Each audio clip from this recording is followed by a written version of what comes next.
Okay, let's give you just a sense of how we're trading right now in Lagos. The Nigerian market is down about 0.2% in the water. MTN Nigeria, one of the largest listed company, is down about 1.15%. The second largest brewer by market cap, that's Guinness Nigeria, is also down 1.22%. Those two big companies are dragging the all-share index by about 0.17%. This day, the market is still short of any news aside those news around board of directors meetings and all the earnings meetings that will precede our own third quarter earnings period, which should start anytime from the final week of October or at least by the first week of November. So it's a bit quiet on the Lagos market. Nigerian market down 0.17%. No big news on the radar, but that's here in Lagos. But in Abuja is a big news around President Buhari's expectations to deliver budget 2020 at 2 o'clock in the afternoon. That was a timeline that was sent out, and we're live here to everyone to that. We have some of analysts who will be speaking to us here on this program, on this special programming, on what the budget means for the economy, but to drill down not just into the budget numbers, but to drill down on the economy. This is a very critical year. President Buhari's first budget in a second-term tenure, which is currently running. Let's bring in Yomi Olugbero, who is a partner in West Africa tax lead at Deloitte, Nigeria, is live here with me at our Lagos headquarters studios. Thank you so much, Yomi. It's good to have you. Pleasure to be here. It's been very, very naughty getting in here. How bad is the vehicular snarl around the city? No, it's very, very heavy. It's bumper to bumper. At some point, I was going to make a clearance call to you to send a shopper to bring me down here. I used the motorbike a few days ago on Friday last week. Perhaps you could have used a motorbike. I was tempted to look in the direction of those bike men moving around, but somehow we succeeded in navigating the What exactly the flow. is wrong? Can you tell?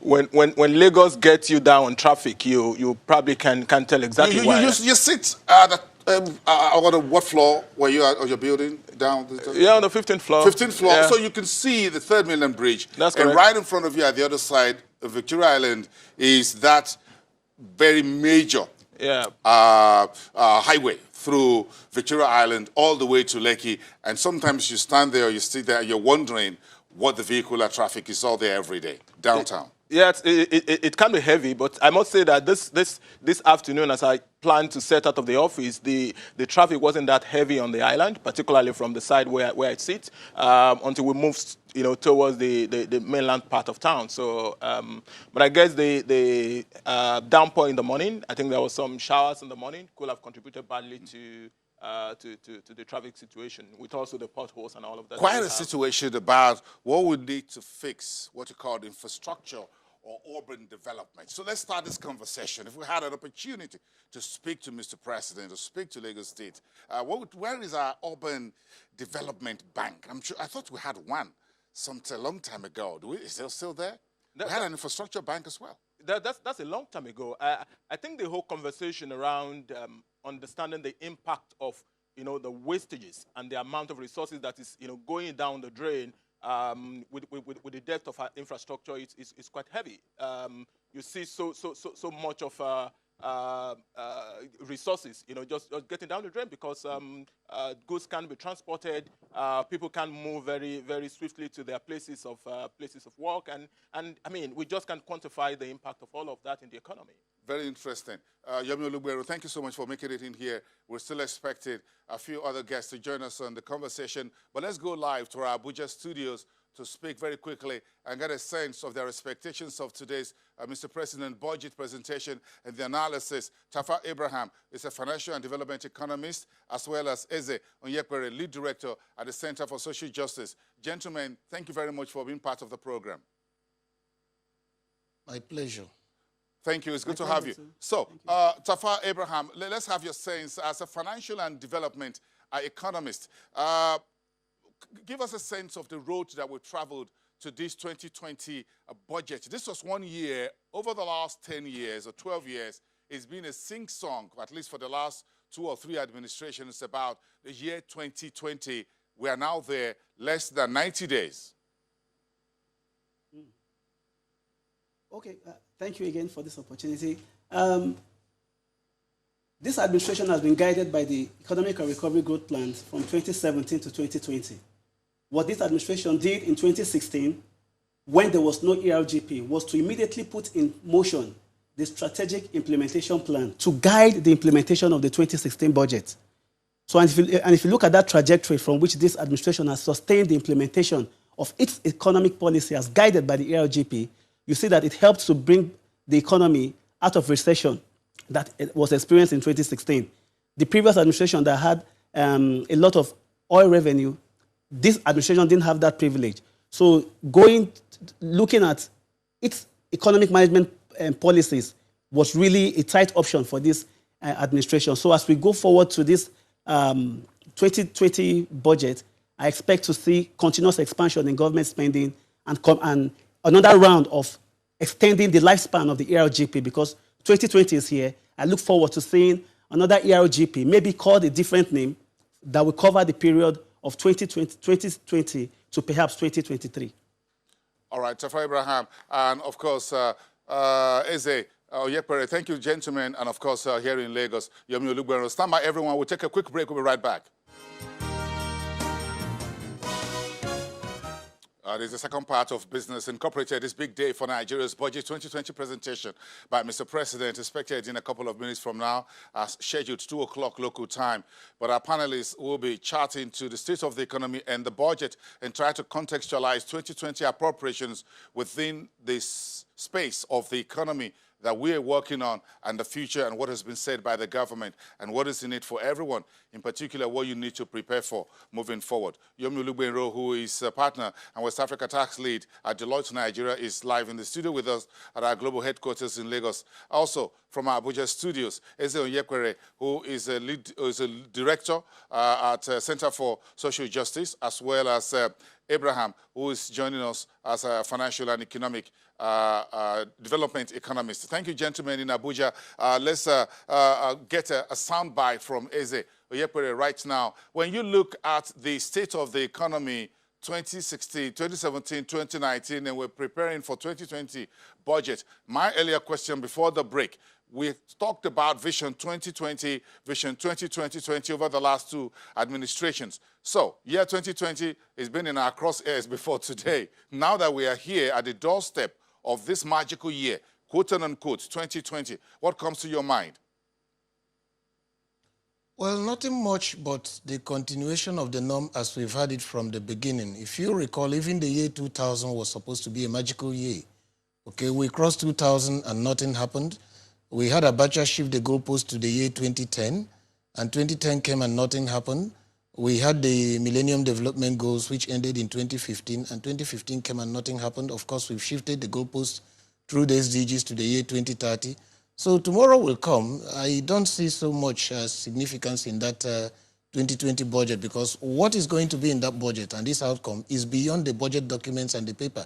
It's about extra macroeconomic indicators and whatever policies are in place that will either improve or worsen the living conditions of Nigerians. But from the little we can see in the MTEF, it doesn't appear there is so much hope, unless we are going to rejig a lot of things to begin to infuse hope into the economy, particularly considering that other countries in Africa, Ghana and co, are growing at 6, 7, 8%, and we are simply managing a miserly 2% when our population growth is almost 3%. So there's a lot of challenges. I think this should be a budget of reawakening for us to understand that we are so far behind. We are virtually people left far behind in time and space. So we need to have a new trajectory which catapults us to the forefront, which understand we are so far behind. Therefore, we need to increase our pace of development, increase our pace of growth, increase the pace of building new infrastructure, social services, and all what you have.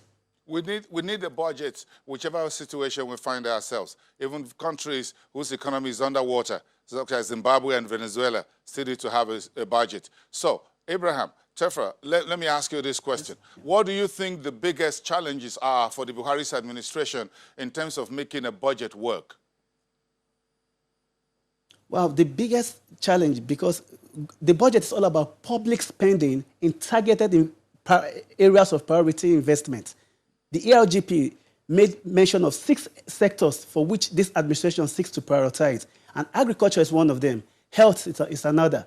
But if you look at the challenge of insecurity, to implement this, to achieve the implementation target for those priority sectors, the government spending must extend to rural areas, to communities, to hard-to-reach areas that are to date threatened by security challenges. So that's on one hand. On the other hand, the challenge of having funds to meet up with its expected deficit has been a major challenge for Buhari's administration in terms of funding the budget. If you look at when they started in 2015, 16, 17, they included a whole lot of sources of financing the deficit. But for the 2020 budget, as we see in the MTF, you have just like, I think, 5 sources. You have proceeds from privatization, you have foreign borrowing, you have signature bonus, you have another one from sale of non-oil assets, and you have one other from borrowing from multilateral from multilateral institutions.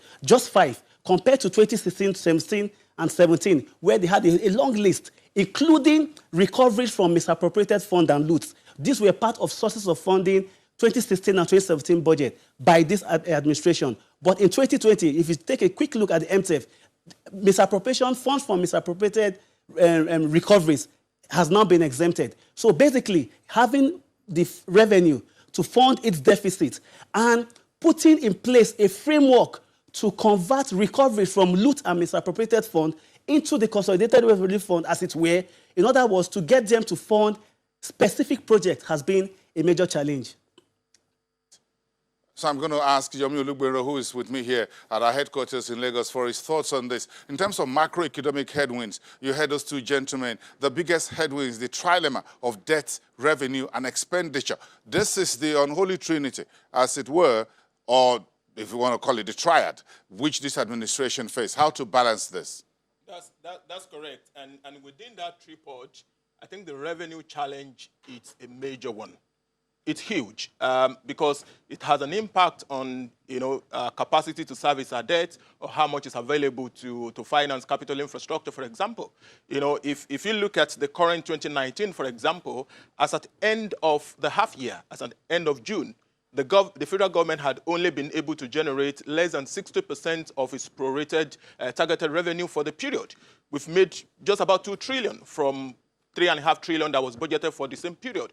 And I mean, if you look at the rest of on the expenditure side, we seem to be tracking on budget. We've done well over 76% of non-debt recurrent. We're moving on with our debt services. You are in the advisory business. So if this is a company, a corporate entity, and is brought to Deloitte, Nigeria, and say, look, we have this trilemma. This is our debt. This is our revenue, very sluggish, and this is our expenditure, moving very fast. How do we reduce debt, raise revenue, and make sure that our expenditure is in tune with our revenue and our debt? We need investment as well. How would you advise?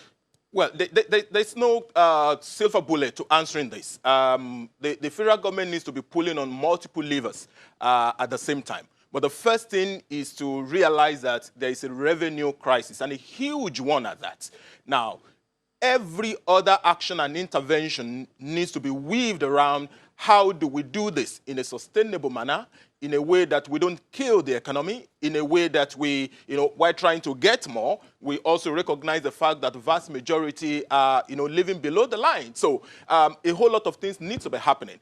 And sometimes when you look at the responses from the government, it seems like we think just one response is sufficient to address all of that. So, for example, the government knows, and we've had that repeated by several leaders of the government, that there's a revenue shortage. But if all you do is to, say, raise taxes, on the one hand, that won't resolve all of the issue, because you're only going to be compounding the woes of those who are at the bottom. So things need to be moving on both sides almost at the same time. So taxes probably need to be lowered for the bottom, for those who are at the bottom of the pyramid, and you need to raise it for those who are at the upper end, and you need to be doing a whole lot around efficiency, around compliance.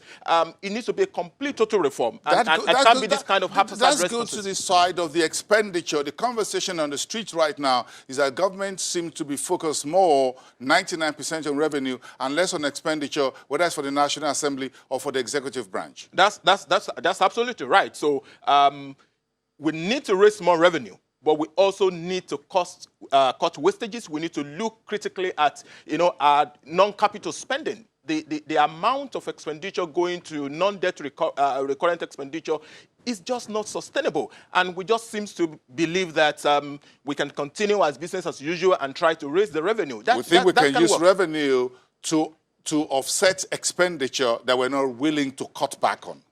That's the thing. That seems to be the thinking on the fiscal side. But we need to make sure, we need to realize that at the current level we're growing, even with all of the effort and initiative at growing the revenue, we can't possibly sustain the level of spending on the non-debt side. If we begin recover assets, if we do massive privatization and we sell some assets and we get cash, you think this is still not enough? I don't think it's enough. I think a lot still needs to happen on the personnel cost side and all of the, the total overhead going to non-capital completely.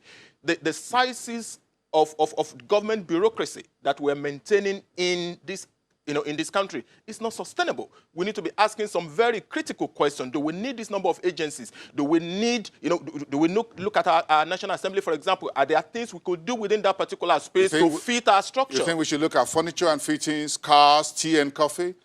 No, we're going to serve you a bit of that. No, all of this happen. If you go to corporates where they're facing serious revenue crisis, they cut they cut it down to even the tissue paper and the survey that you use in your offices. Okay, we'll talk about that. It's been quite some time I visited you. I don't know if you guys have cut the size of your coffee or tea at Deloitte, Nigeria. Everyone, that's all on Business Incorporated, this special edition. President Buhari making his presidential speech for 2020 budget within the next couple of minutes. We thank you, everyone. Stand by. We'll see you pretty soon.